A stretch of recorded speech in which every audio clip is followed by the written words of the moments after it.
une fois de plus, un petit peu compliqué, on va dire, épineux, avec cette fameuse question de la rétribution ou des récompenses. Puisque on nous dit et on lit dans la parole de Dieu avec l'apôtre Paul dans l'épître aux Romains en particulier et dans l'épître aux Galates entre autres, que le salut s'acquiert par la foi, nul besoin des œuvres. Et puis, il y a des passages de la parole de Dieu qu'on va lire et qui nous disent qu'en fait, on a une récompense en fonction de son travail. Chacun recevra sa propre récompense selon son propre travail. Corinthiens chapitre 3, verset 8. Donc là, les œuvres. Alors, on peut se dire, est-ce qu'il y a parfois certains opposent l'apôtre Paul et l'apôtre Jacques dans l'épître de Jacques et les écrits de Paul, parce que Jacques dit qu'il n'y a pas que la foi seulement, mais il y a aussi les œuvres. Paul lui dit qu'il n'y a que la foi. Donc parfois on les met en opposition. Alors, est-ce à dire qu'il y a une opposition réelle et qu'il y a peut-être deux accès au salut? Bien sûr, on va voir que non. Et est-ce à dire que les œuvres pourraient apporter quelque chose de plus? C'est ça la question, en fait. Et en particulier, quand on parle de la récompense que l'on va avoir dans l'au-delà, au ciel, il y a plusieurs demeures dans la maison de mon Père, on va en parler ce soir. Et chacun recevra la rétribution, la récompense selon son propre travail, dit l'apôtre Paul. Bref, on va regarder ça d'un peu plus près pour bien comprendre de quoi il en retourne et de quoi il s'agit. Je vais vous proposer d'abord une lecture dans 1 Corinthiens, chapitre 3, des versets 8 à 15.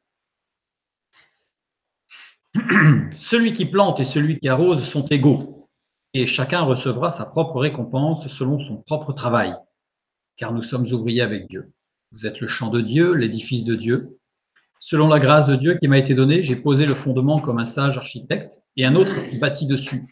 Mais que chacun prenne garde à la manière dont il bâtit dessus. Car personne ne peut poser un autre fondement que celui qui a été posé, savoir Jésus-Christ. Or, si quelqu'un bâtit sur ce fondement avec de l'or, de l'argent, des pierres précieuses, du bois, du foin, du chaume, l'œuvre de chacun sera manifestée, car le jour la fera connaître, parce qu'elle se révélera dans le feu, et le feu éprouvera ce qu'est l'œuvre de chacun. Si l'œuvre bâtie par quelqu'un sur le fondement subsiste, il recevra une récompense. Remarquez bien, une récompense, pas la récompense. Si l'œuvre de quelqu'un est consumée, il perdra sa récompense. Pour lui, il sera sauvé, mais comme au travers du feu. Donc là, il y a quelque chose on dirait, qui gratte, qui gêne un peu. Chacun recevra sa propre récompense selon son propre travail. Donc là, il ne s'agit pas du salut, puisque le salut est acquis pour tous. Dieu a tant aimé le monde qu'il a donné son Fils unique afin que quiconque croit en lui soit sauvé et la vie éternelle, donc pas de souci.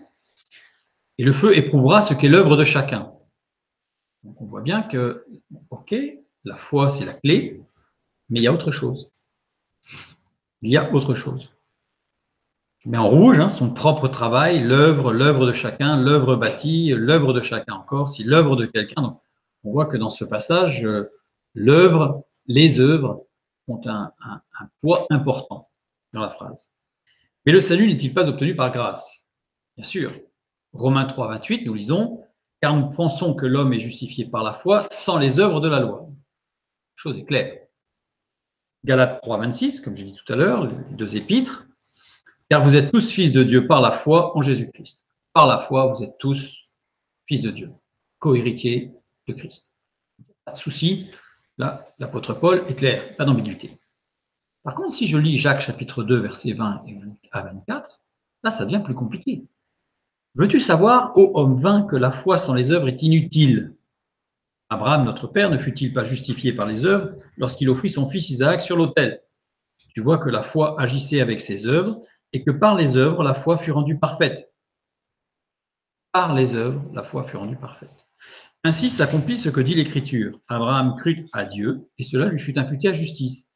Et il fut appelé ami de Dieu. Vous voyez que l'homme est justifié par les œuvres et non par la foi seulement. Donc là, on a une sorte d'opposition très forte entre Paul et Jacques. Les épîtres de Paul et l'épître de Jacques.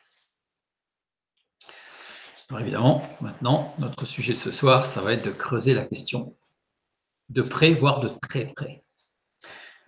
On va surtout, pas surtout, on va essentiellement, presque exclusivement se focaliser sur 1 Corinthiens 3,8, le texte « Celui qui plante et celui qui arrose sont égaux, et chacun recevra sa récompense selon son propre travail. » Donc on va un petit peu creuser en profondeur ce verset.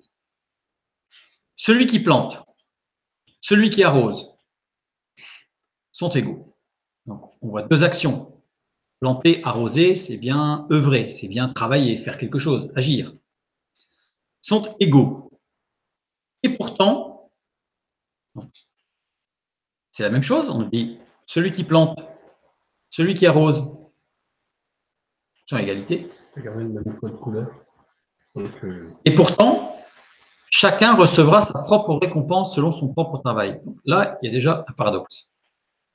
Dans le début de la phrase, on nous dit c'est la même chose, et dans la deuxième partie de la phrase, on dit mais ils recevront une récompense différente. Ça a un goût d'injustice terrible, ou d'aléatoire en tout cas. À travail égal, récompense égale, non? Ça semble être juste. On a même un exemple de travail inégal avec une récompense égale. Souvenez-vous de la parabole des ouvriers de la 11e heure. On est plutôt, par rapport aux enseignements évangéliques, de l'évangile, de Jésus, à une égalité de la récompense. La récompense est la même pour tous, le salut. Or là, si on prend la parabole des ouvriers de la 11e heure, il y en a qui ont travaillé toute la journée, d'autres moins, d'autres une heure, et à la fin, ils ont quand même eu la même récompense. Or là, le texte de 1 Corinthiens 3 nous dit, tout le monde travaille, mais c'est la même chose, mais ils n'ont pas la même récompense. C'est juste pour souligner que cette tournure de phrase-là doit nous amener à nous poser des questions, doit nous amener à réfléchir sur cette notion de récompense. On reprend notre verset. Celui qui plante et celui qui arrose sont égaux. Le mot traduit au grec, traduit par égaux, est eis. Eis, littéralement, veut dire un, ne former qu'un. Donc, ça veut dire que déjà, au niveau de la traduction, il faudrait traduire celui qui plante et celui qui arrose ne forment qu'un. Déjà différent. Ils sont unis dans leur travail. Eis porte l'idée d'unité s'opposant à la division. C'est-à-dire qu'en fait, c'est une unité où il n'y a pas d'opposition, de complémentarité. Ils forment un, indissociable. Une unité totale.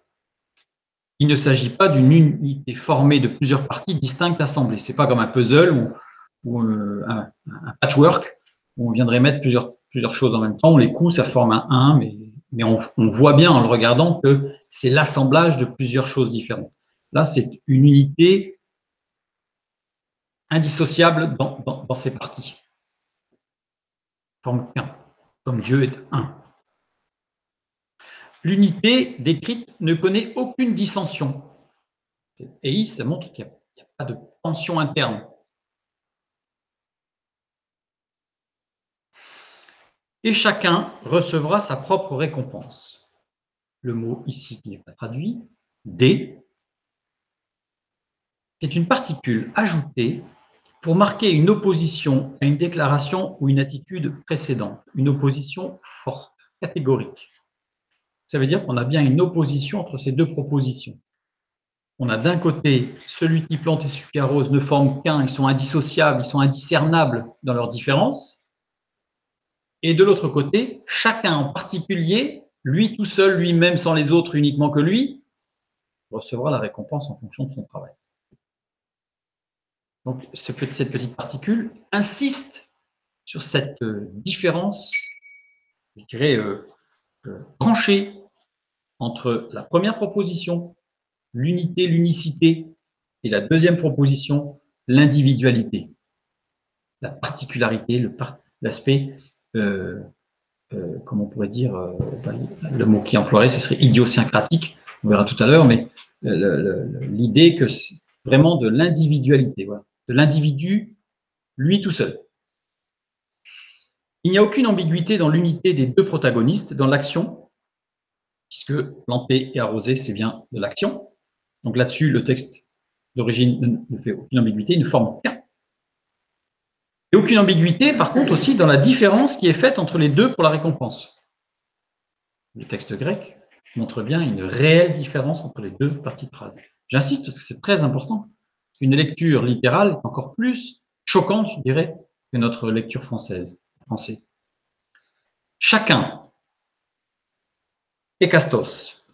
Ekastos, chacun en particulier. Ça insiste, là encore, sur le, c'est pas chacun, ou qu'on pourrait peut-être sous-entendre chaque groupe, ou non, non, chacun, chaque individu en particulier.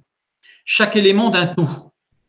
Ça insiste bien, ekastos, montre bien que chaque partie du tout qui était dans l'action indiscernable, indissociable, chaque partie là, chaque sous-partie. La première partie, on a une première partie de la proposition et une seconde partie de la proposition. La première partie met la lumière sur l'unité qui dépasse l'individualité dans les œuvres complémentaires les uns et des autres. C'est vraiment, on ne peut pas dire qui plante, qui arrose.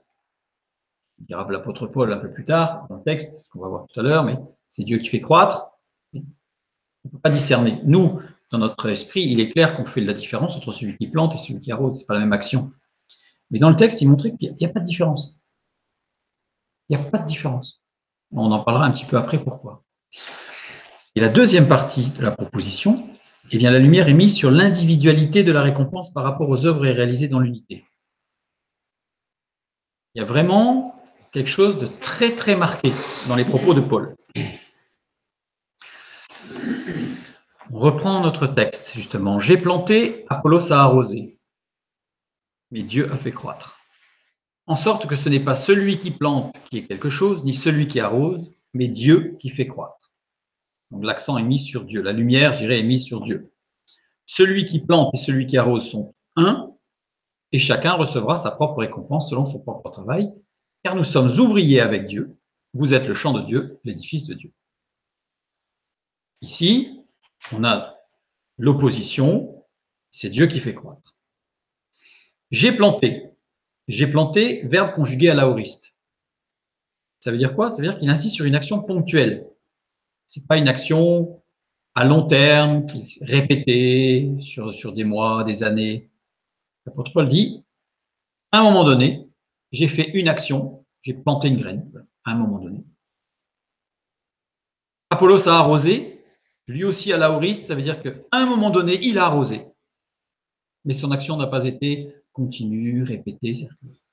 Ça insiste vraiment sur l'aspect ponctuel des actions de l'un et de l'autre, qui ne forment qu'un. Par contre, Dieu fait croître, le verbe conjugué à l'imparfait. C'est-à-dire que c'est une action continue, linéaire, répétée, permanente. C'est Dieu, évidemment, dans son action pour faire croître, et permanent dans son action. Le Saint-Esprit agit en permanence. Il n'y a rien de statique en Dieu, mais il n'y a pas non plus de changement. Et tout est dynamique, rien n'est statique. Car nous sommes ouvriers avec Dieu. Sunergos. Sunergos vient du verbe sunergo, qui veut dire réunir, s'unir par mariage. Et aussi, on le traduit de fait quand il s'agit de quelque chose qui a attrait à une entreprise, à des affaires, eh bien on parle d'associés.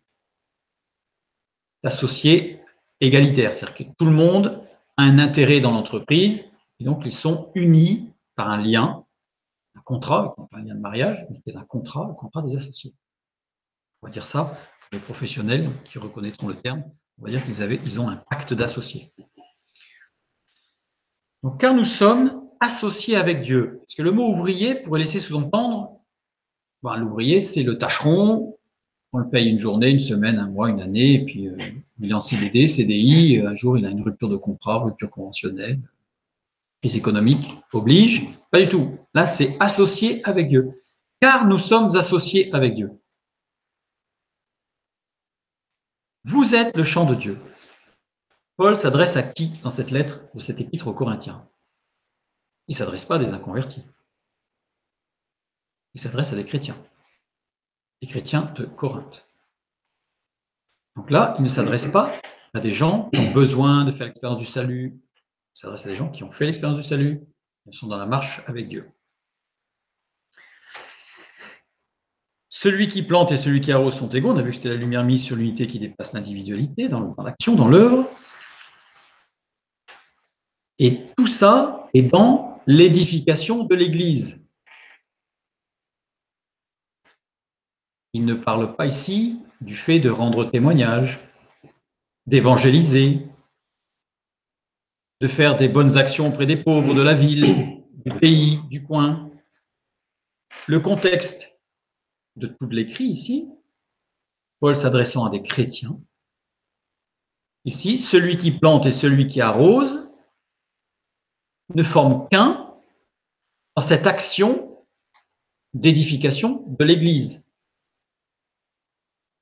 Il ne parle pas, j'insiste, ça va être très important, il ne parle pas de faire, entre guillemets, des bonnes œuvres auprès des pauvres, auprès de son voisin. Non, il parle là dans le cadre de l'édification de l'Église, donc il s'adresse dans l'action unitaire des frères pour des frères, des sœurs pour les sœurs, des frères et sœurs pour les frères et sœurs, dans le cadre de l'Église, pour l'édification de l'Église. Pourtant, vous êtes le chant de Dieu. Pourtant, l'image du chant, dans la parole de Dieu, dans les évangiles en particulier, alors là, c'est presque mondialement connu, je dirais que même les inconvertis le connaissent, hein, pour certains en tout cas qui ont un peu de culture littéraire. Il est écrit que le chant, c'est le monde. Matthieu 13, 38, première partie du verset. Le chant, c'est le monde. L'apôtre Paul, quand il dit « vous êtes le chant », c'est comme s'il juxtaposait deux expressions, parce qu'il s'adresse à des chrétiens, et il dit « vous êtes le chant de Dieu ». Or, le chant, c'est le monde. On va regarder ça d'un peu plus près. Ici, on a vu pourtant le chant, c'est le monde. J'ai repris la structure pour alléger la page. Dans Matthieu 13, 38, le mot chant, c'est agros.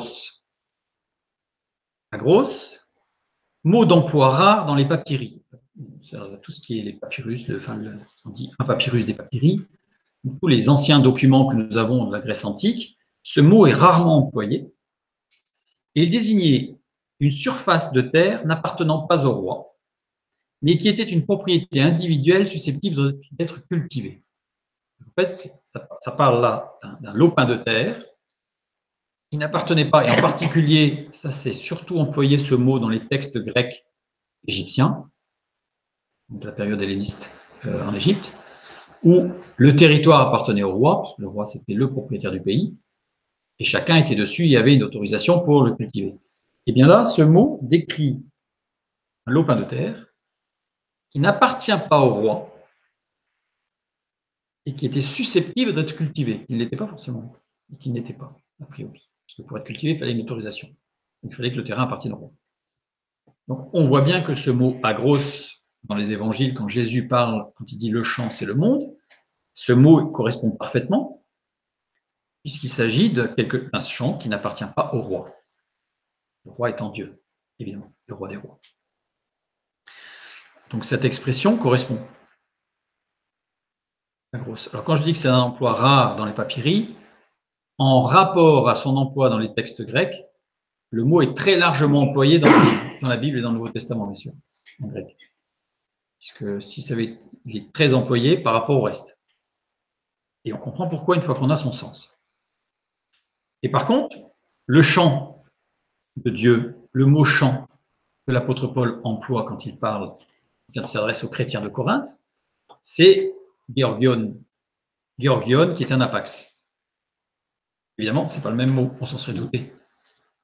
Il s'adresse à des chrétiens. Gorgion, c'est un champ cultivé, arable et qui porte du fruit.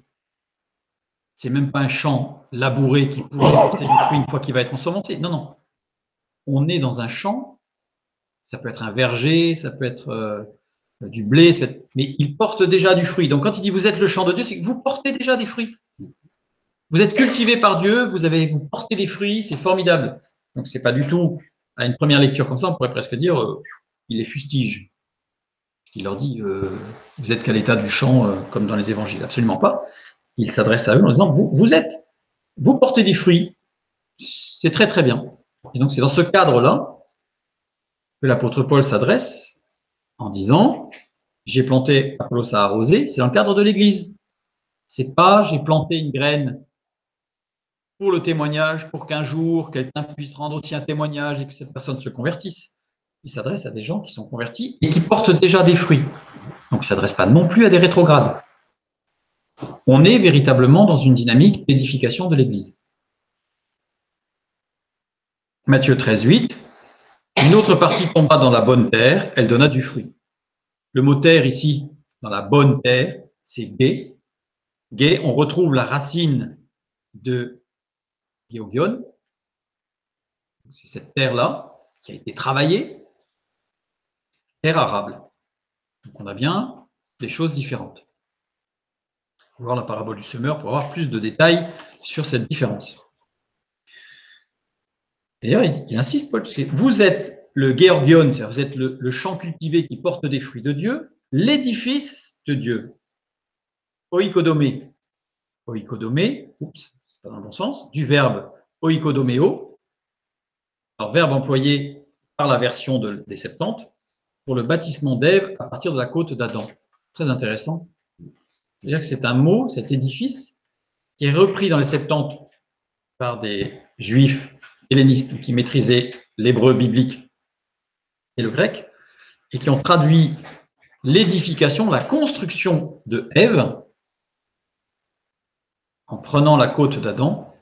Donc c'est ce mot qui est utilisé dans ce bâtissement, cette construction, cette édification, c'est ce mot oikodoméo. Donc c'est bâtir depuis les fondations, bâtir depuis la base fondamentale, fondement. Remettre en état, rebâtir, réparer. Je veux dire aussi oikodoméo. Donc, on voit bien que tout est fait, tout ce texte est orienté exclusivement vers l'édification de l'Église. C'est dans le contexte de l'édification de l'Église. Donc, toutes ces actions qui sont menées, ces œuvres, on pourrait dire, ces œuvres dont parle l'apôtre Paul, ne concernent que des œuvres qui sont dans le contexte de l'édification de l'Église, c'est-à-dire des frères et sœurs vers des frères et sœurs pour des frères et sœurs. Et pas le reste.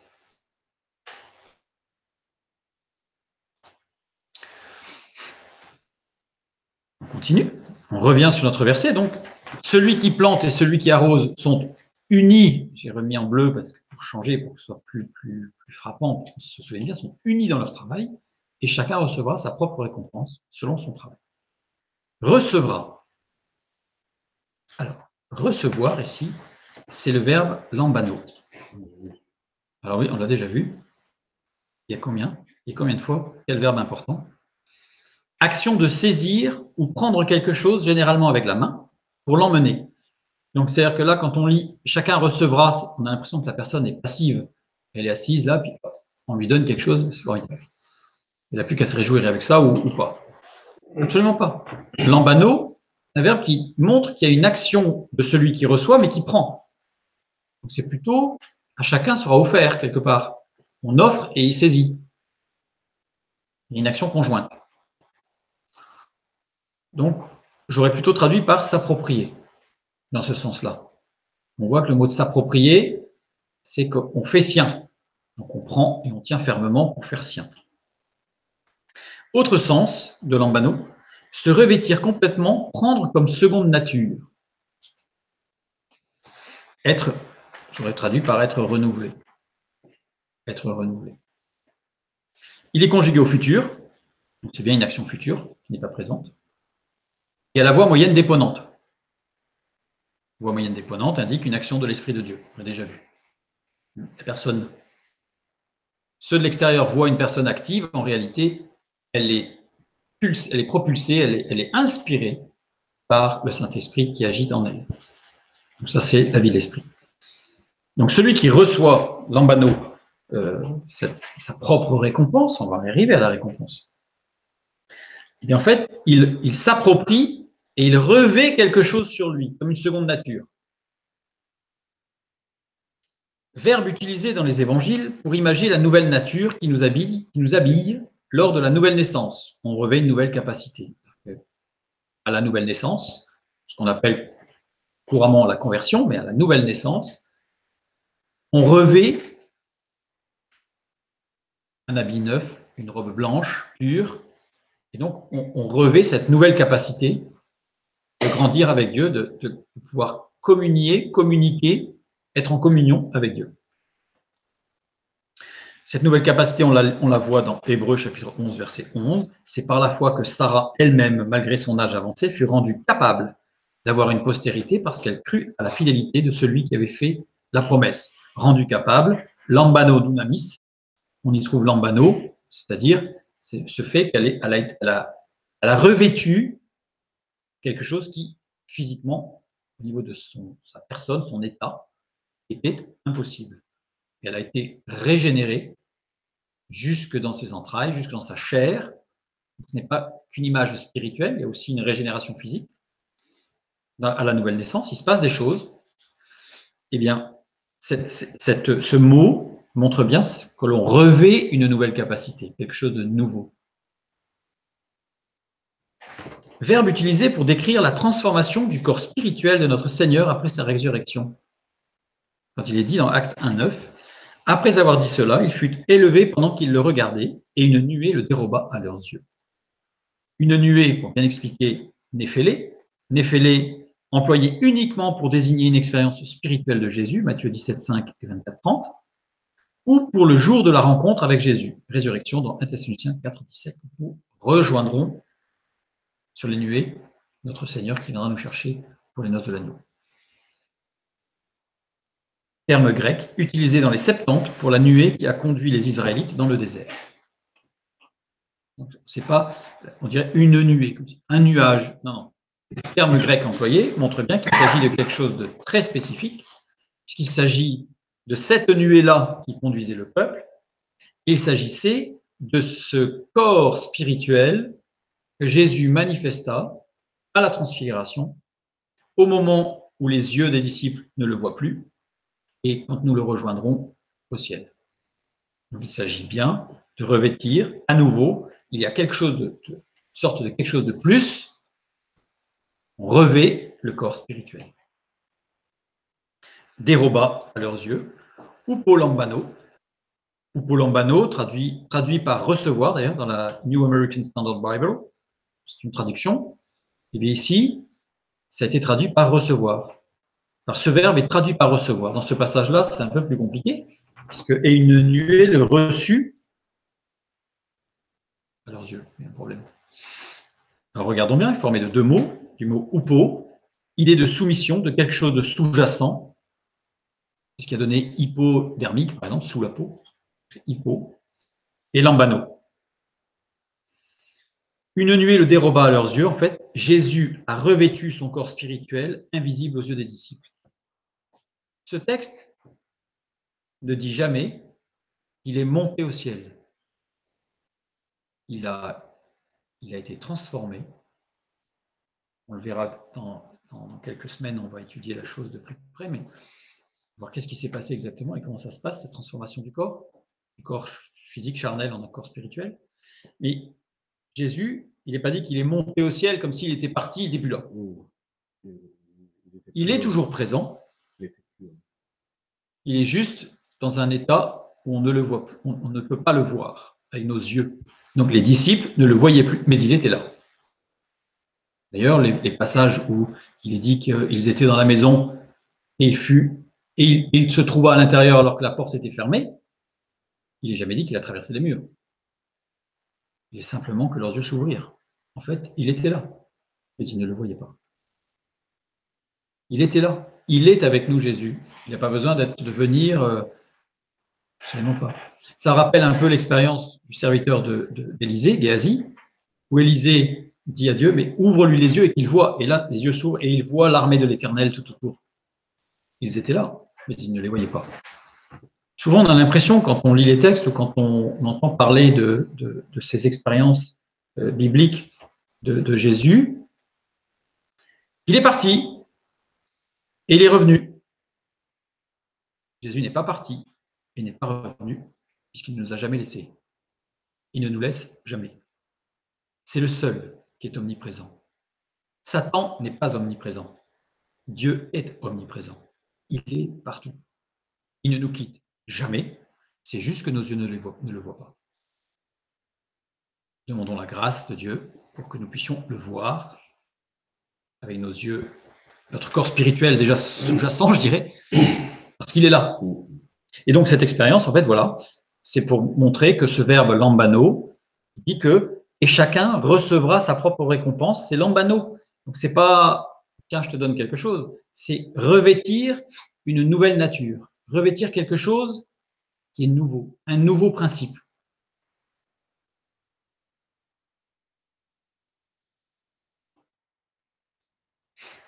Oups. Voilà, normalement c'était dessous. Mais c'est pas gênant, ça va changer parce que ce texte de 1 Corinthiens 3,8, je vais le reprendre et mettre les derniers mots dans le bon ordre.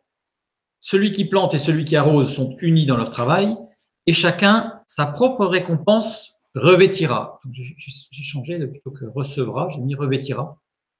On revêt sa récompense. C'est une récompense que l'on revêt. L'on reçoit et que l'on revêt comme seconde nature, selon son propre travail. Donc on a vu que revêtira, ici, c'était l'action de se revêtir d'une nouvelle nature. Je fais un résumé parce que ça va très très loin. Le mot récompense. Ah, je vois les sourires, ça y est, on y arrive, on y arrive. Mais on va pas encore voir tout ce qui se passe. Récompense, mistos. Mistos désigne les honoraires du médecin, et désigne la solde du soldat. Par extension, ça a été utilisé ensuite pour désigner un salaire. Mais sinon, une rémunération suite à un contrat de travail, qu'il soit journalier, hebdomadaire, mensuel ou plus. Voilà. Mais mistos, au départ, ça désigne en grec l'honoraire du médecin, les honoraires du médecin ou la solde du soldat. Alors, on peut le comprendre en tant que solde du soldat, puisque 1 Timothée 6,12 nous dit, donc l'apôtre Paul toujours, combat le bon combat de la foi, saisis la vie éternelle à laquelle tu as été appelé et pour laquelle tu as fait une belle confession en présence d'un grand nombre de témoins. Donc, on est appelé au combat. Donc, on peut y voir ici cette récompense comme étant le résultat de notre combat contre la chair, contre toutes sortes de choses dans nos vies. Et dans 2 Timothée 4,7, il est dit, c'est Paul qui parle, j'ai combattu le bon combat, j'ai achevé la course, j'ai gardé la foi. Le combat, ce n'est pas de chasser les démons dans tous les sens, le combat, c'est de garder la foi. Alors, ce mot garder va être important, évidemment. Théréo, qui veut dire observer dans le sens de veiller à mettre en pratique, œuvrer. C'est-à-dire littéralement, j'ai combattu le bon combat, j'ai achevé la course, j'ai veillé à œuvrer pour la foi.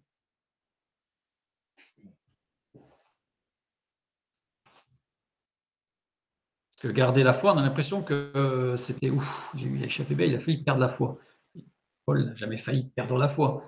Paul a veillé à ce que sa foi soit toujours active. On va voir ça tout à l'heure. On rejoint dans Jean 15,10, quand il dit, Jésus qui parle, qui dit, si vous gardez, alors je ne l'ai pas mis en rouge, parce que c'est le même verbe, c'est théréo, il n'est pas conjugué à la même, quand même, au même temps et au même mode. C'est pour ça que je ne l'ai pas mis en rouge. Donc, si vous gardez, mais c'est le même verbe, si vous gardez mes commandements, vous demeurez dans mon amour, de même que j'ai gardé, donc là c'est le même temps que dans 2 Timothée 4,7, de même que j'ai gardé les commandements de mon Père. On voit bien que quand il dit j'ai gardé les commandements de mon Père, c'est qu'il les a mis en action. Il ne les a pas gardés dans un coffre, n'est-ce pas? Il les a mis en action, en pratique. Et que je demeure dans son amour. Donc ça, c'est la solde du soldat. On comprend que cette récompense soit un peu le résultat de ce bon combat. Maintenant, l'honoraire du médecin. Alors, ce qu'il faut savoir, c'est que dans l'Antiquité et sous l'Empire romain, le malade ne payait pas le médecin qui le soignait. C'était le serment d'Hippocrate, c'est-à-dire que le médecin n'avait pas à recevoir de salaire du fait qu'il soignait, parce qu'il aurait pu être intéressé pour soigner des gens un peu plus riches pour en recevoir un peu plus. C'était interdit. Par contre, ce sont le roi et la ville qui dédommagent les médecins. C'est-à-dire qu'à l'époque, le médecin, il est, entre guillemets, payé par le roi ou par la ville, et il soigne tout le monde. Et ceux qui viennent se faire soigner, c'est gratuit. On pourrait presque dire que c'était un fonctionnaire aujourd'hui. Si on devait faire la transposition, on pourrait dire que ce serait aujourd'hui, c'est comme si les médecins faisaient partie de la fonction publique et qu'on pouvait aller les voir gratuitement. C'est le principe. Donc ces honoraires du médecin, il faut bien le comprendre dans ce sens que c'est le roi qui donne et qui ne va pas faire au rendement, mais le médecin touchait une sorte de rente, enfin pas de rente, mais de salaire, alors mensuel, annuel, hebdomadaire, peu importe, en rapport avec l'importance de la ville. Et évidemment, la ville avait tout intérêt à avoir de bons médecins pour éviter les épidémies, pour éviter toutes sortes de choses à l'époque. Nous avons vu que celui qui plante et celui qui arrose sont unis dans leur travail, mais qu'il y avait cet aspect, ce travail était dans l'édification de l'Église. Ça, c'est ce qu'il faut vraiment garder à l'esprit. L'édification de l'Église, c'est quoi? Alors, on va lire quelques versets, parce qu'il y en a énormément. Ce n'est pas le sujet de ce soir de voir ce que c'est que l'édification de l'Église, mais 1 Corinthiens 12, 24 et 25. Dieu a disposé le corps de manière à donner plus d'honneur à ceux qui en manquaient, afin qu'il n'y ait pas de division dans le corps, mais que les membres aient également soin les uns des autres. 1 Thessaloniciens 4, 9. Pour ce qui est de l'amour fraternel, vous n'avez pas besoin qu'on vous en écrive, car vous avez vous-même appris de Dieu à vous aimer les uns les autres. Verset 18. Consolez-vous donc les uns les autres par ces paroles. Et dans 1 Thessaloniciens 5, 11, c'est pourquoi exhortez-vous réciproquement et édifiez-vous les uns les autres, comme en réalité vous le faites. Ce qui est important ici, dans tous les textes qui concernent l'édification de l'Église, c'est les uns les autres, réciproquement. Alors pourquoi est-ce que je n'ai pas encadré ici les uns les autres dans la fin du verset 11 de 1 Thessaloniciens 5? C'est parce que ce n'est pas la même expression, ce n'est pas alléluos. C'est une autre expression, eiseis, qui veut dire autre chose. Mais on a quand même la réciprocité, alléluos. Alléluos, pardon, alléluos. Ce mot est employé 100 fois. J'ai mis 100 emplois parce que quand je parle d'occurrence, à chaque fois, c'est quand c'est la même déclinaison. Là, c'est pas, il y a 100 fois qu'il est employé avec des déclinaisons différentes. Et il est employé 37 fois par l'apôtre Paul. Toujours dans un contexte d'édification de l'Église. Donc, l'Église s'édifie les uns par les autres, les uns avec les autres. Remarque 1. Je fais deux petites remarques, parce que ce n'est pas le sujet d'édification de l'Église, mais je veux vraiment insister, parce que le contexte concerne l'édification de l'Église. Et on comprend bien pourquoi j'ai mis ça juste après le fait que ce soit des honoraires du médecin. C'est lui qui intervient pour encourager, soutenir, soigner, soulager, etc. Remarque 1. L'Épître aux Romains, considéré comme un traité sur la justification du pécheur par la foi seule, Romains 1, 16 à 17, et sur la sanctification par l'Esprit, passe rapidement sur les mécanismes, je mets entre guillemets, de la justification et de la sanctification, Romains chapitre 1 jusqu'au chapitre 8, et entre directement dans des questions explicitement communautaires, Romains chapitre 9, verset 16, chapitre 16, 9 à 16. Donc, relisez bien avec un peu de recul l'Épître aux Romains, et vous verrez que l'apôtre Paul, en effet, parle bien de la justification par la foi seule, etc., la sanctification par l'Esprit, mais dès le chapitre 9, il rentre dans une explication de la vie communautaire, les uns les autres, l'édification de l'Église. Nous ne sommes pas sauvés pour nous sanctifier tout seul dans notre coin. Nous sommes sauvés pour faire partie du corps de Christ et pour participer à l'édification du corps de Christ. Remarque numéro 2. Cette fois-ci, c'est l'épître Galates, parce que en fait, j'ai pris ces deux remarques parce que ce sont les deux épîtres que l'on parle souvent, que l'on donne comme exemple pour dire que ce sont les épîtres de la justification par la foi. Mais attention, ça va plus loin. L'Épître aux Galates est donnée pour mettre en rapport le fruit de l'esprit avec le croyant individuel et sa vie de foi. Pourtant, lorsqu'on regarde le contexte de ces versets, il est difficile de ne pas être frappé par les avertissements et encouragements formulés à l'aide des expressions les uns les autres. Le fruit de l'esprit ne s'entend que pour les uns avec les autres, par les uns pour les autres. Le fruit de l'esprit ne s'entend que dans une édification communautaire du corps de Christ. Donc on est vraiment dans un contexte communautaire. L'édification du corps de Christ, de l'Église. Donc cette récompense, elle est dans ce contexte-là, pas dans le contexte du témoignage. Bien sûr, il y a d'autres passages où il nous faut être des témoins, il n'y a pas de souci. Mais dans notre contexte-là, dans ce passage, par rapport à la récompense, et on va comprendre bien à la fin pourquoi, on n'est pas du tout dans ce contexte. Ni encore moins les bonnes œuvres par rapport aux pauvres de la ville ou de ceci ou de cela.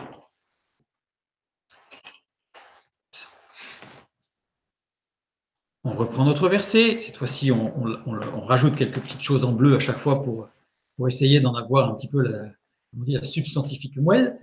Celui qui plante et celui qui arrose sont unis dans leur travail et chacun sa propre récompense revêtira selon son propre travail les uns pour les autres. Je vais rajouter cette expression de parenthèse à la fin pour montrer que c'est dans le cadre de l'Église.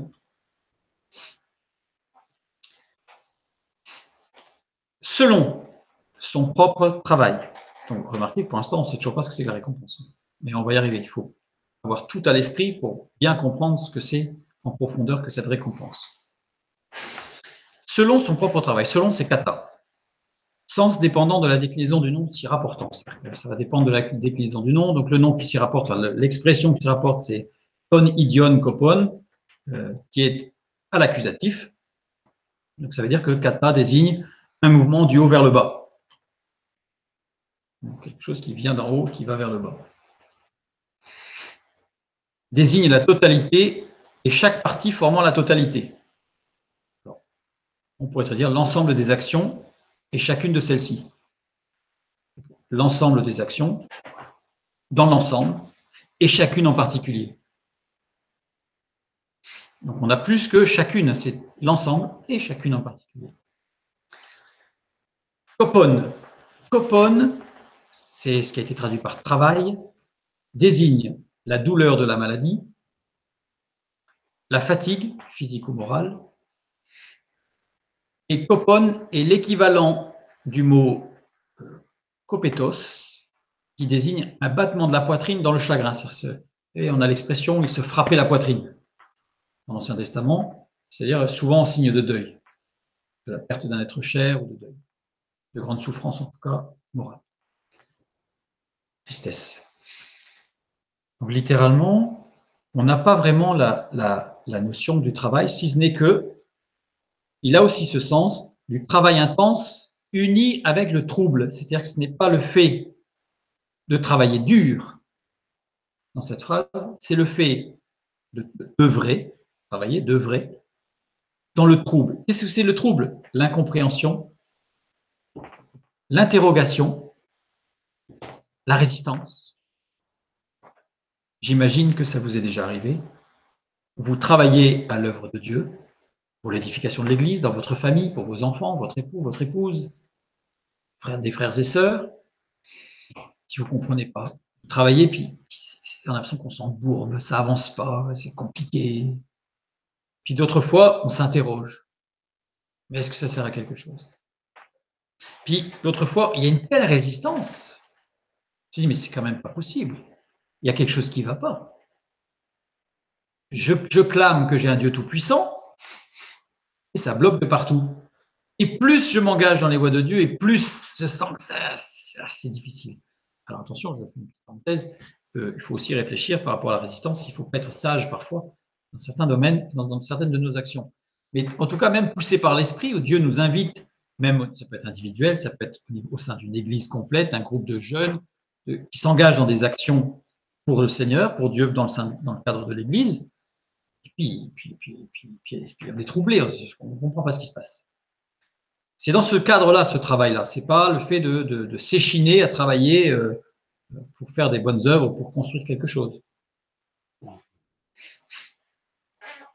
Donc, si son propre travail, son propre, on va lire un petit peu plus loin, voilà. Ça rejoint Job chapitre 5, verset 17, que nous avons déjà vu il y a quelque temps, dans une étude sur pourquoi la souffrance. Dans ce texte, il est dit « Voici heureux l'homme que Dieu châtie », dans notre texte en français, mais littéralement « heureux l'homme que Dieu rend lucide », ou on peut le traduire aussi par « heureux l'homme auquel Dieu fait faire une démonstration ». Et toi, ne sois pas écœuré par l'enseignement antithétique du Tout-Puissant. Antithétique, c'est-à-dire qui forme une antithèse, qui contient des antithèses, donc c'est quelque chose qui nous amène l'incompréhension, l'interrogation. On se dit, mais c'est pas possible. Ça me semble curieux. Je donne toujours l'exemple de Pierre qui prie, et puis il a une vision, et le Saint-Esprit lui montre une nappe avec plein d'animaux impurs, et l'Esprit qui lui dit, tu les manges. C'est paradoxal. On a aussi Abraham, Dieu lui dit, tu prends ton fils, tu vas le sacrifier. Ça dépasse l'entendement, là. Il y a un truc qui ne va pas. Parfois, Dieu nous enseigne par des choses qui sont surprenantes, incompréhensibles pour nous, mais faisons-lui confiance. Comme Abraham a fait confiance, comme Pierre aussi, même s'il a discuté, il a suivi, il a compris l'enseignement de Dieu. Donc ici, voici heureux l'homme que Dieu rend lucide, ou auquel Dieu fait faire une démonstration, et on a vu dans tout le contexte de l'épître de Job, c'est par rapport à la souffrance, par rapport aux difficultés, par rapport au fait que Job a cru perdre ses enfants. Job a perdu tout le monde des affaires, son argent, son assise financière, sa sécurité financière, il a tout perdu. Il a perdu sa famille et il a même perdu la santé. Il a même perdu la santé. Donc, quand cette parole dans Job 5,17 dit « Et toi, ne sois pas écœuré », c'est un terme en hébreu très fort, hein, parce que c'est écœuré, c'est à vomir. Donc à rejeter complètement. Ne rejette pas l'enseignement surprenant, parfois incompréhensible du Tout-Puissant au travers de la souffrance, au travers de la perte d'être cher, au travers de difficultés que tu ne comprends pas. Ça nous concerne tous, parce qu'on le vit et on le voit vivre. Si on le vit soi-même, évidemment, c'est difficile. Mais parfois, c'est tout aussi difficile de voir un être cher, un être aimé, qui passe par de telles difficultés et qu'on ne peut aider parce qu'on est impuissant face à ce qui lui arrive. Ça aussi, ça peut être une grande souffrance et un motif de rejet de l'enseignement de Dieu. Donc, on est enseigné par la souffrance, la sienne et les autres, et celle des autres. Et la première partie, heureux l'homme que Dieu rend lucide, ça concerne celui que Dieu enseigne, à travers de la souffrance, des difficultés à travers lesquelles il passe. Ça peut être nous, et ça peut être un autre. Mon frère, ma sœur, mon époux, mon épouse, mes parents, mes enfants. On le voit vivre, et c'est difficile. Et c'est difficile. Et au travers de la souffrance de l'autre, Dieu est en train de lui enseigner quelque chose de profond, mais au travers de la souffrance de l'autre que je vois, Dieu veut aussi m'enseigner et me faire faire une démonstration. Donc, mon frère, ma sœur, fait une démonstration de la part de l'Esprit à ceux qui le voient. Et nous, si nous sommes dans la souffrance, Dieu peut nous amener à faire une démonstration auprès de ceux qui nous entourent. Donc, c'est tout cet enseignement et c'est toute cette profondeur de l'utilité, je dirais, je ne dis pas du but, de l'utilité de la souffrance dans l'enseignement de Dieu, que l'on voit dans 1 Corinthiens chapitre 3, verset 8, selon son propre travail. C'est selon sa réaction, je vais la traduire après, selon sa réaction face à sa souffrance et à la souffrance du corps de Christ. Dans le corps de Christ, d'un frère, d'une sœur, d'un ami. Mais on est toujours dans le cadre. Il y a d'autres passages qui nous parlent de la souffrance des inconvertis, qui fait partie aussi de l'enseignement de Dieu par rapport au monde, évidemment. Mais là, on est dans le cadre vraiment de l'édification de l'Église. Celui qui plante et celui qui arrose sont unis dans leur travail. on a vu que c'était lumière mise sur l'unité qui dépasse l'individualité dans les œuvres complémentaires des uns et des autres dans l'édification de l'Église. Il n'y en a pas un qui souffre et les autres regardent. On dit bien, quand un membre souffre, tout le corps souffre. C'est tout l'ensemble du corps qui s'édifie au travers de la souffrance de certains de ses membres, ou d'une église, ou d'un groupe.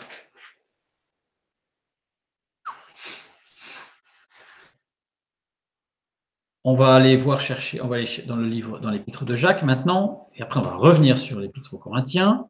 Jacques 2, 24. Vous voyez que l'homme est justifié par les œuvres et non par la foi seulement. Donc on a compris ce que nous dit l'apôtre Paul dans 1 Corinthiens 3, 8. Maintenant, on va essayer de comprendre ce que nous dit Jacques dans son épître, chapitre 2, verset 24. Le mot foi ici, c'est pistis en grec. Pistis, le mot pistis désigne fidélité, preuve certaine, foi, croire avec l'idée prédominante de confiance. Qu'est-ce que veut dire pistis? Dans l'Ancien Testament, 3 mots sont traduits par foi. 3 mots. Emouna, Emoun, Emet. Ceux qui connaissent l'hébreu vont dire, ouais, mais par exemple, Emouna, ça veut dire fidélité aussi, fidèle, oui. Emet, ça veut dire vérité, oui. Parce que ce sont 3 mots qui ont des sens très profonds, dont la racine commune d'ailleurs est Amen. Je vous renvoie vers notre étude et une étude juste sur le mot Amen, bien le voir. Et ces 3 mots impliquent la foi. Alors, regardons en détail, on ne va pas approfondir, ce n'est pas le sujet, mais on va faire un petit résumé. Emouna désigne une disposition intérieure. Emoun, une confiance qui permet de s'engager. Emet, une disposition extérieure. On voit une sorte de lien là. Hein. Pour pouvoir extérieurement faire des choses, il faut avoir une confiance qui nous permet d'aller vers l'extérieur, donc de s'engager, mais pour avoir cette confiance, il faut avoir une disposition intérieure. Donc on sent que les 3 sont liés. La disposition intérieure, en réalité, correspond à l'écoute. Emoun, la confiance, c'est la parole et l'action. Alors pourquoi on peut vraiment synthétiser de cette manière? Parce qu'en fait, j'écoute, c'est que je suis disposé à écouter, hein, à entendre, parce que sinon, je n'écoute pas. J'écoute, c'est une disposition intérieure, l'écoute. La parole, c'est une confiance, parce que quand je parle, ça veut dire que je sais que je suis écouté. Je ne sais pas si vous est déjà arrivé de parler dans le vide où les gens ne vous écoutent pas, vous arrêtez assez rapidement. En fait, pour parler, il faut être écouté. Et il faut avoir confiance dans les gens qui vous écoutent. Parce qu'ils vous entendent. Ça veut dire que vous les appréciez, parce que parfois, on peut devoir prendre la parole face à des gens en qui on n'a pas confiance, mais on sait qu'ils nous écoutent. On sait qu'ils nous écoutent, sinon on ne parle pas. Sinon on ne parle pas. Donc la parole nécessite une confiance qui permet de s'engager. Et la disposition extérieure, c'est l'action. L'écoute, c'est la conscience, c'est la parole de Dieu, c'est les autres. C'est l'écoute de Dieu. J'écoute Dieu. Et la parole de Dieu nous dit bien que Dieu nous parle de diverses manières, par la conscience, par la parole de Dieu et par les autres, surtout dans l'édification de l'Église et dans le corps de Christ. Nous sommes tous instruments les uns des autres, pour les autres, par les autres, avec les autres. La parole, par rapport à ma relation avec Dieu, c'est la prière, c'est la louange et c'est l'adoration. La disposition extérieure, l'action, c'est la justice, la compassion et la vérité. Si je n'ai pas ces 3 axes de la foi, je n'ai pas la foi. J'ai une croyance. Mais si je veux véritablement mener le combat de la foi, eh bien c'est un combat de l'écoute, parce que ce n'est pas toujours facile d'écouter l'enseignement de Dieu. C'est un combat de la parole, ce n'est pas toujours facile d'adorer, de louer Dieu et de prier. Il faut parfois se pousser un peu dessus. Et c'est un combat pour être juste, vrai et aimant, surtout dans certaines situations, dans le contexte social dans lequel nous vivons. Donc, on est dans le combat de la foi, suivant ces 3 axes. Le mot Emouna, que j'ai écrit ici, est formé de 4 lettres. Si je prends les 3 dernières lettres, si j'enlève la première lettre, Aleph, qui représente Dieu, dans ce mot, eh bien, j'obtiens un mot. Si j'enlève Dieu de ce mot, pourtant une lettre qui ne se prononce pas, j'obtiens un mot qui veut dire calculer, oppresser. Écouter sa conscience par une philosophie orientale ou par la méditation devient oppressant parce qu'en réalité, il n'y a pas l'aide de l'esprit, Dieu n'est pas là. Dieu nous parle au travers de notre conscience. Mais celui qui veut évacuer Dieu en disant « moi, je n'ai pas besoin de Dieu parce que je suis ma conscience », finira par être oppressé. Ou alors, de devoir tout calculer. Il n'est pas dans la liberté. Emouna, qui désigne la parole, c'est cette confiance qui permet de s'engager. Le mot Emouna signifie pilier, pivot. Si j'enlève la lettre Aleph, la première lettre qui est Dieu, j'obtiens un mot qui veut dire quelqu'un de quelconque. Si je marche avec Dieu dans la foi, et en particulier dans ma vie, dans ma communion avec Dieu, si je suis dans la prière, la louange et l'adoration, je serai un pivot pour l'Église. Mais par contre, si je fais de la récitation sans vraiment être en communion, sans vraiment avoir la confiance du fait que Dieu m'écoute, m'entend quand je prie, ça va de pair avec l'écoute. Hein. Si je parle, c'est parce que j'écoute. Quand je converse avec quelqu'un, si je ne l'écoute jamais, je ne vais pas parler très longtemps parce que la personne, à un moment donné, elle va partir. Et le troisième point, émet, qui veut dire vérité. Si j'enlève la lettre Aleph, la première lettre qui est Dieu, j'obtiens un mot qui veut dire mort. La vérité sans Dieu amène à la mort. C'est Dieu est la vérité. Je suis la vérité, dit Jésus. La vérité, il n'a pas dit une. La plus grande, non, je suis la vérité. Il n'a pas d'autre.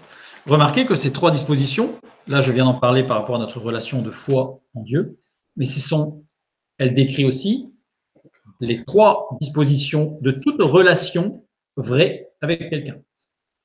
Si je suis marié avec mon conjoint, si je ne l'écoute pas, si je ne parle pas, et si on ne fait pas des choses ensemble, on peut être certain que ça ne tiendra pas longtemps. Dans ma relation de travail, je fais partie d'une équipe, j'écoute les propositions de mes collègues, je fais des propositions parce que je sais qu'ils vont m'écouter, c'est une équipe, et on va agir tous ensemble en fonction de ce que nous aurons décidé.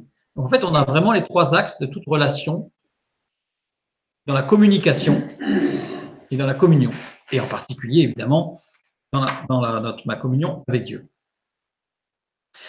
Ce qui est intéressant à souligner, c'est que dans le mot pistis, donc le mot grec, qui est employé dans le Nouveau Testament, dans la notion grecque de foi, pistis, il n'y a pas l'aspect de l'action.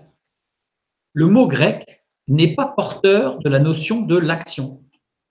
Alors que dans le Nouveau Testament, la notion dans la foi engageante, dans ces 3 axes de la foi, l'une des composantes de la foi, eh bien, c'est justement l'action.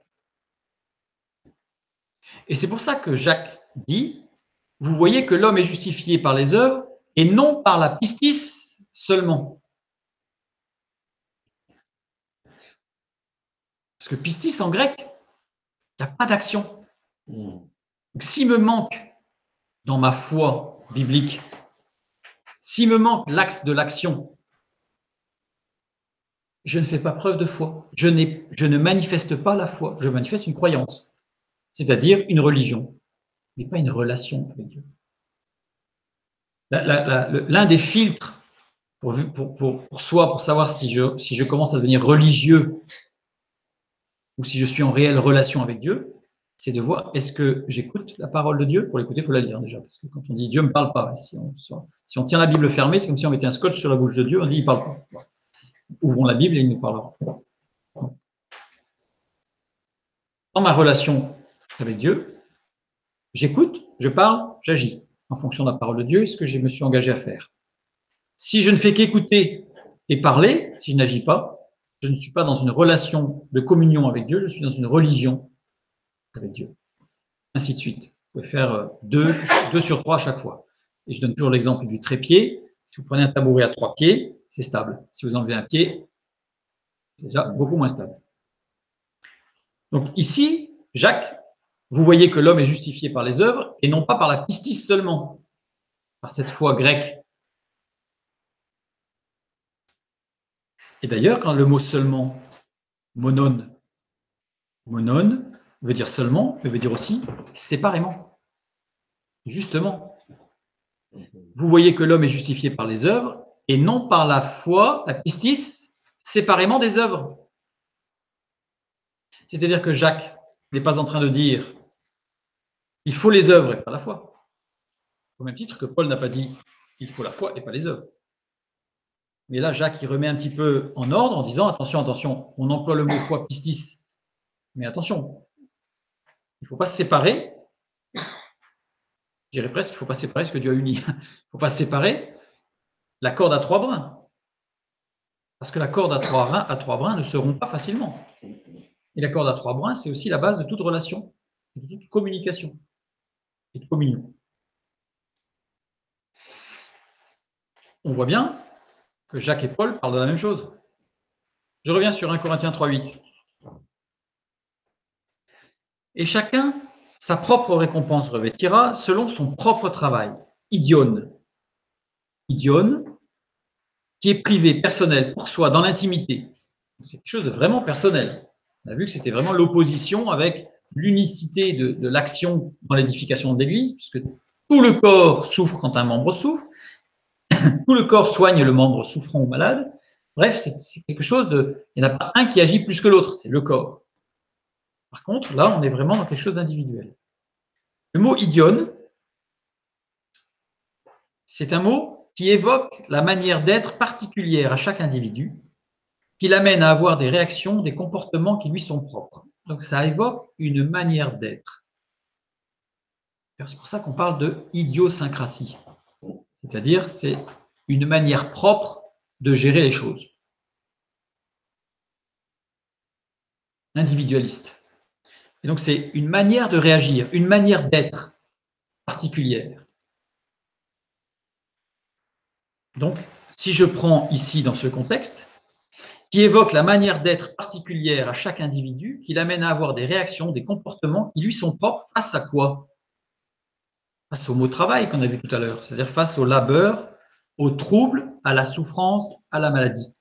Comment avons-nous et comment réagissons-nous dans notre relation avec Dieu, dans notre communion avec Dieu face à la souffrance? Est-ce que c'est un comportement de révolte, de rejet, de rébellion, ou est-ce que c'est un comportement de soumission et d'écoute de l'enseignement de Dieu dans la patience, dans le renouvellement par la foi? Quand il est dit que chaque matin Dieu renouvelle, ce n'est pas une parole en l'air, hein, mais il faut aussi la saisir. Donc, au travers de tous ces enseignements, au travers des difficultés, des troubles, de la maladie, de la souffrance, toutes sortes de choses, Dieu veut nous enseigner à atteindre la stature parfaite de Christ, la maturité spirituelle. Donc, le mot récompense, on a vu que ça évoque le changement d'état lors de revêtement du corps spirituel. On a vu que ça évoque une rétribution du roi, les honoraires du médecin. On a vu que ça évoque une rétribution en correspondance à la foi qui porte des fruits visibles. Mais visible, c'est-à-dire que c'est actif, il y a de l'action, mais il y a la foi. Évoque une rétribution en correspondance à des actions édifiantes pour le corps de Christ. Évoque une rétribution en correspondance à des actions pour et dans le corps de Christ. Évoque une rétribution en correspondance à des actions de soins, de soutien, d'encouragement des frères et sœurs. Évoque une rétribution qui aura nécessité un combat pour et par la foi pour veiller à mettre en pratique la parole de Dieu pour l'édification de l'Église. Important, la mise en pratique de la parole de Dieu pour l'édification de l'Église. Pas pour faire des divisions, pas pour aller donner à manger aux pauvres malheureux qui sont dans la rue. Je suis en train de dire qu'il ne faut pas le faire. Je suis en train de dire que ici, la parole de Dieu met l'accent, l'apôtre Paul met l'accent sur la nécessité d'être actif par la foi, c'est-à-dire aussi soumis à l'autorité du Saint-Esprit, dans l'action au sein du corps de Christ. Alors ça peut être de diverses manières. Dieu saura nous conduire. Mais nous devons être actifs dans ce sens. Et cette récompense, elle évoque tout ça. Mais quelle est cette récompense? On a vu le contexte, on a vu pourquoi, comment, qu'est-ce qu'il y a autour, comment ça se construit, mais on ne sait toujours pas ce qu'est cette récompense. Donc c'est maintenant qu'on va commencer à regarder ça. Oups. Jean 14, 2 va être la réponse à notre question. Qu'est-ce que cette récompense? Il y a plusieurs demeures dans la maison de mon Père. Si cela n'était pas, je vous l'aurais dit, je vais vous préparer une place. Le mot demeure, monnaie. Monnaie est un mot un peu compliqué.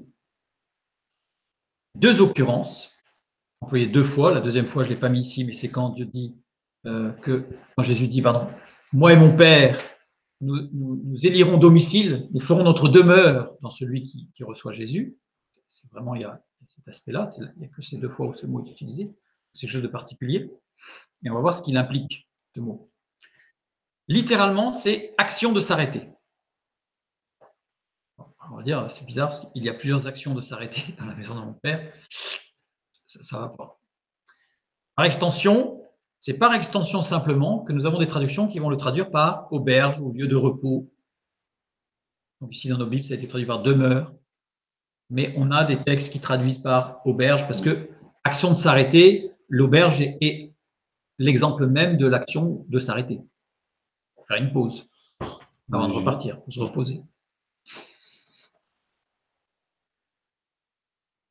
Monnaie implique la notion de lenteur ou de vitesse, mais plutôt dans la lenteur, pas de vitesse de bolide, de quelqu'un qui fait une course, mais plutôt un aspect de ralentissement. Et désigne les règles de vie des monastères. Bon, compliqué. On va regarder un peu la suite et on va revenir là-dessus, on va voir que ça va s'éclaircir. Il y a plusieurs donc monnaies dans la maison de mon père. Maison, c'est oikia. Oikia, littéralement famille, ceux de la maison. Donc ce n'est pas le bâtiment, c'est ceux qui forment la famille de Dieu, c'est-à-dire les enfants de Dieu, tous ceux qui sont co-héritiers de Christ. Donc c'est ceux qui sont dans le royaume de Dieu, le royaume des cieux. C'est la famille. La vie chrétienne est une marche dynamique. On l'a déjà vu. L'inconverti va aller par la conversion jusqu'à la conversion. Et après, la vie chrétienne, ça va être cette marche de sanctification où on va vers la plénitude de l'esprit. Okay, ce que nous avons vu, c'est qu'on rentre dans le royaume de Dieu et ensuite on rentre dans le royaume des cieux et on avance. Donc, c'est une marche dynamique avec pour objectif participer aux noces de l'agneau. Les noces de l'agneau, c'est quoi? Bien, les noces de l'agneau, les noces, c'est le mariage, c'est l'union. Préfigure l'union, la communion pour que l'époux et l'épouse ne forment qu'un. Les noces, c'est quand les deux époux ne forment plus qu'un. Donc on est dans une communion totale, parfaite. Quand nous serons dans cette unicité avec Dieu, puisque nous allons à l'enlèvement de l'Église, nous l'avons vu, pour les noces de l'agneau, nous serons en communion, et après pour l'éternité, après son retour sur terre, le millénium, après, bon, ça on verra une autre fois, mais nous serons pour l'éternité dans la communion avec Dieu. Chacun aura conscience de la plénitude divine. On sera dans la présence de Dieu, dans un corps spirituel. Dans un corps spirituel, c'est-à-dire que nous n'aurons plus cette contrainte limitative, limitante du corps. Et nous pourrons, reprendre une expression, voir Dieu. Comme Moïse a vu la gloire de Dieu, mais nous pourrons, nous aussi, être dans la pleine présence de Dieu en tant que corps spirituel. Chacun aura conscience de la plénitude divine selon sa consécration durant sa marche, selon son obéissance à l'Esprit dans la mise en pratique de sa foi au sein du corps de Christ, selon l'état spirituel dans lequel il s'est arrêté.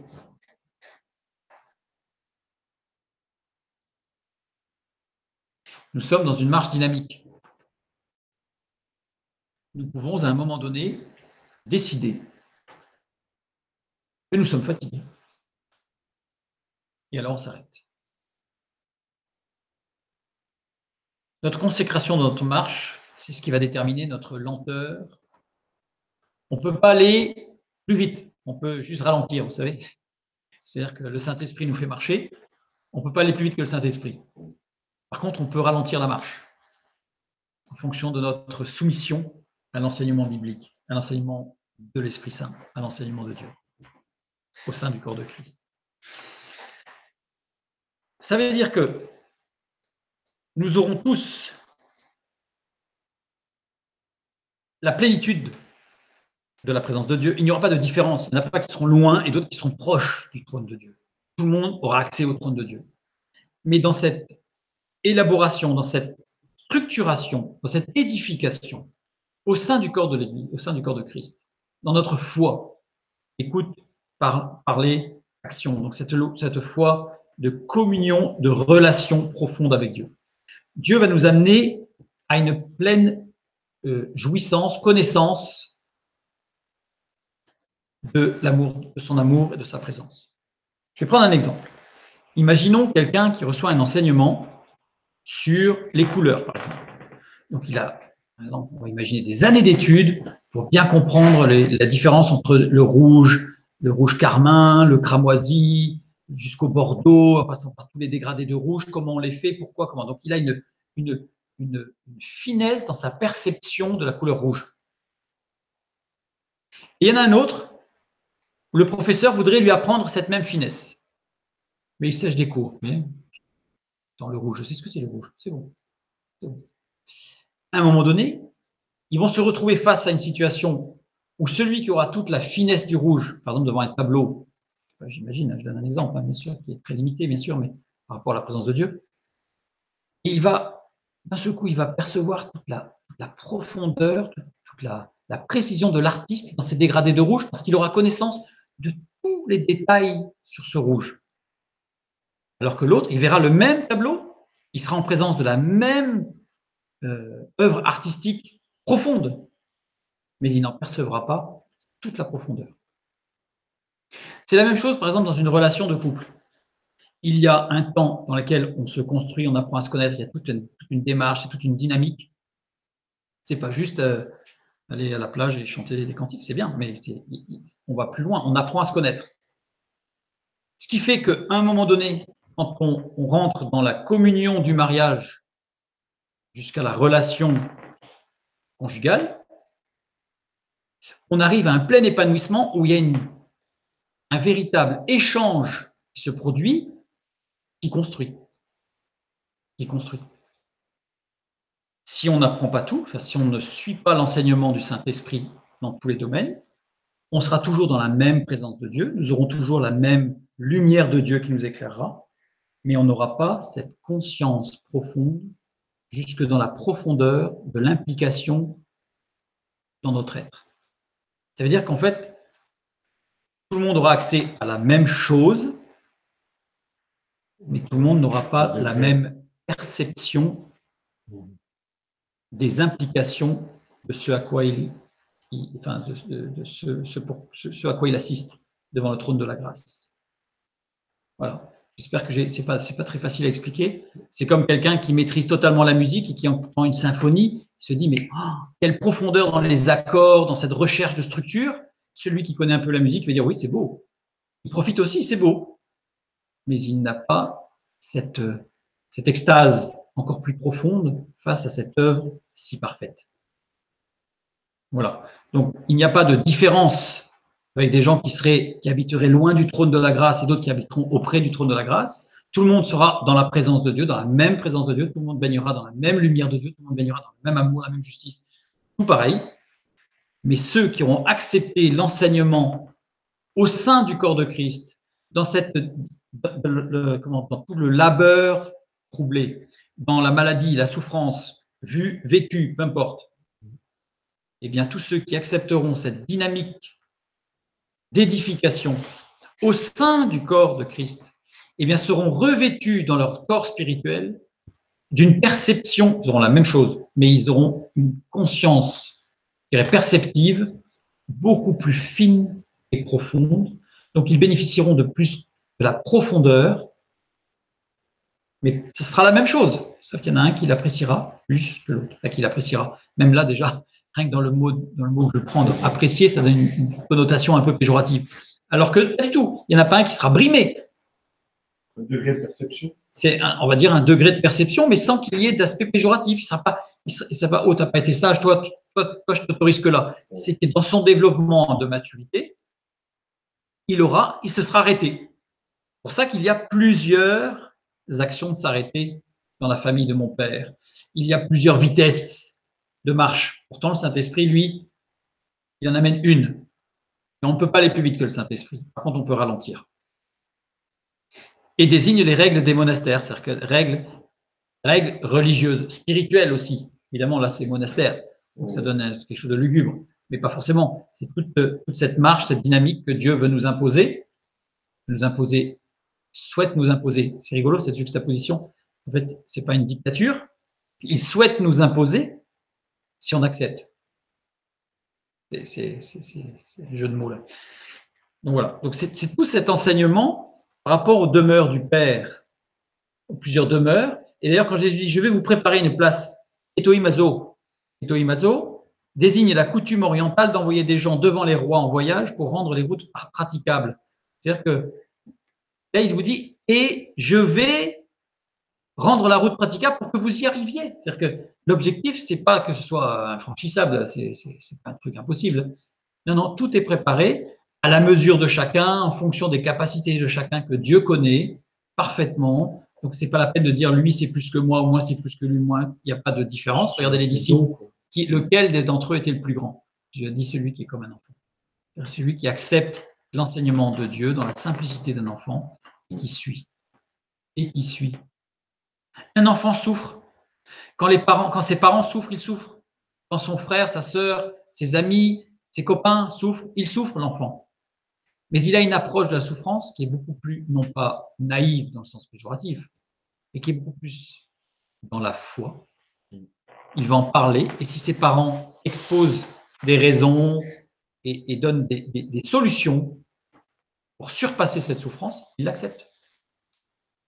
Il n'y a que l'adulte qui, lui, va se rebeller. Parce qu'il sait mieux. Et donc, je vais vous préparer une place. Le mot place ici, c'est topos. Topos, qui désigne un lieu ou un état de conscience, ou qui désigne condition ou rang tenu par quelqu'un dans une assemblée. Ils sont tous dans l'assemblée, mais il y en a qui ont plus de compréhension, d'appréciation, de réception que les autres. Et ceux qui ont accepté l'enseignement, je dirais, antithétique de Dieu, eh bien, seront amenés à s'épanouir dans la communion avec Dieu. Et dans cet épanouissement, eh bien, en fait, ils se préparent à vivre pour l'éternité dans une profondeur de relation et de communion avec Dieu qui sera extraordinaire, qui ne sera pas ordinaire puisqu'elle sera spirituelle. Mais on n'aura pas plus accès, à une chambre secrète. Non, non, non. Tout le monde aura accès à la même chose. C'est juste une appréciation en fonction de sa réception par rapport à l'enseignement divin. Est-ce qu'on peut imaginer que même après, il y ait quand même cette possibilité d'y accéder petit à petit? Non, après, il n'y aura pas cette possibilité d'accéder petit à petit, puisque nous sommes dans un corps spirituel, les choses seront. Donc, il n'y a pas de cette idée de pseudo-purgatoire, qu'on pourrait dire, ou d'amélioration possible.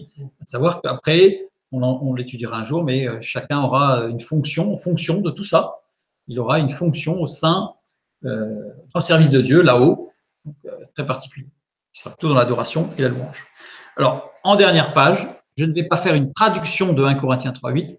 Je vais faire une sorte de petit paragraphe, parce que c'est tellement dense, pour donner un petit peu le sens de ce verset. Celui qui plante, celui qui arrose sont unis dans leur implication pour l'édification des frères et sœurs. Donc, on est dans le cadre de l'édification de l'Église. Et chacun revêtira personnellement son corps spirituel qui sera en communion avec Dieu en fonction de sa manière d'être particulière dans l'application de sa foi dans ses réactions et ses comportements face aux actions de l'esprit, dans le labeur, le trouble, la souffrance, la maladie, etc., pour l'édification des uns et des autres. Ça mérite d'être relu et d'être perfectionné, parce que je vous dis, c'est une page entière qu'il faudrait écrire, comme d'habitude. Donc, dès qu'on commence à creuser le texte biblique, on se rend compte que c'est d'une telle profondeur.